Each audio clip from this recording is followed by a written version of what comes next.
അസ്സാം വലൈക്കും വറഹമത്തല്ലാഹി വബർക്കാത്തു. അൽഹംദുലില്ലാഹ് വസ്സലാത്തു വസ്സലാമു അലാ റസൂലില്ലാ വഅലാ ആലിഹി വസഹ്ബിഹി അൽഫായിസീന ബിറളില്ലാഹ് അമ്മാ ബഅദ്. ബഹുമാന്യരായ സഹോദരന്മാരെ, സഹോദരികളെ, മലപ്പുറം ജില്ലയിൽ വേങ്ങര മിനി ഊട്ടിയിൽ പ്രവർത്തിക്കുന്ന ഒരു വ്യാഴവട്ടത്തിലേറെക്കാലമായി പ്രശസ്തമായ വിധം ജനങ്ങളുടെ പ്രതീക്ഷക്കനുസരിച്ച് ഉയർന്നു വന്നുകൊണ്ടിരിക്കുന്ന ജാമിയത്തുൽ ഹിന്ദിനെ കൂടുതൽ നിങ്ങൾക്ക് പരിചയപ്പെടുത്തേണ്ടതില്ല. ജാമിയത്തുൽ ഹിന്ദിലെ വിദ്യാർത്ഥികൾ ഇതിനകം അവിടെ നിന്ന് പഠിച്ച് പുറത്തിറങ്ങിയവരും ഡിഗ്രി കഴിഞ്ഞ് പുറത്തിറങ്ങിയവരും ഒക്കെയായിട്ടുള്ള വിദ്യാർത്ഥികൾ ഇന്ത്യയിലെ പ്രമുഖമായ പല യൂണിവേഴ്സിറ്റികളിലും ഉപരിപഠനം നടത്തിക്കൊണ്ടിരിക്കുന്നുണ്ട്.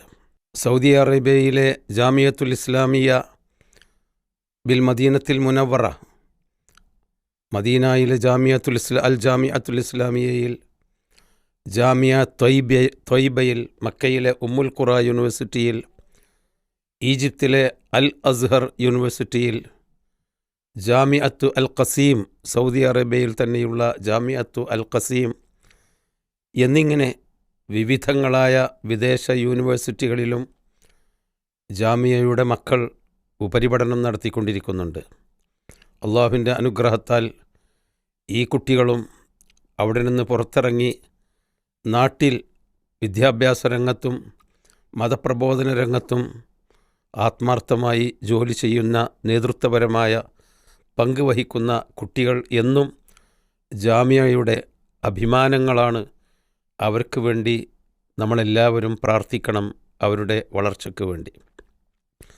സഹോദരങ്ങളെ, ജാമിയയുടെ മൂന്നാമത്തെ സനദ്ദാന ചടങ്ങ് ഈ വരുന്ന ഫെബ്രുവരി മാസം 6, 7, 8 തീയതികളിൽ നടക്കാൻ പോവുകയാണ്.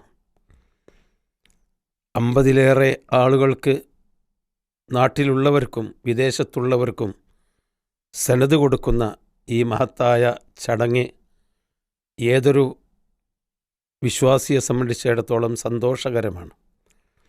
ഈ ചടങ്ങിലേക്ക് നിങ്ങളെ ക്ഷണിക്കുകയാണ്. 6-ാം തീയതി ജാമിയ അൽ ഹിന്ദിൻ്റെ മിനി ഊട്ടിയിലെ മെയിൻ ക്യാമ്പസിൽ ഉദ്ഘാടനം നടത്തപ്പെടുകയും 6, 7 തീയതികളിൽ വൈജ്ഞാനികമായ ക്യാമ്പുകൾ നടത്തപ്പെടുകയും ചെയ്യുന്നു. 8-ാം തീയതി സമാപന സമ്മേളനവും സനദ്ദാനവും വേങ്ങരയിലെ അസംബാഹ് സ്ക്വയറിൽ വെച്ച് ബഹുജന സാന്നിധ്യത്തോടുകൂടി നടത്താനാണ് ഉദ്ദേശിക്കുന്നത്.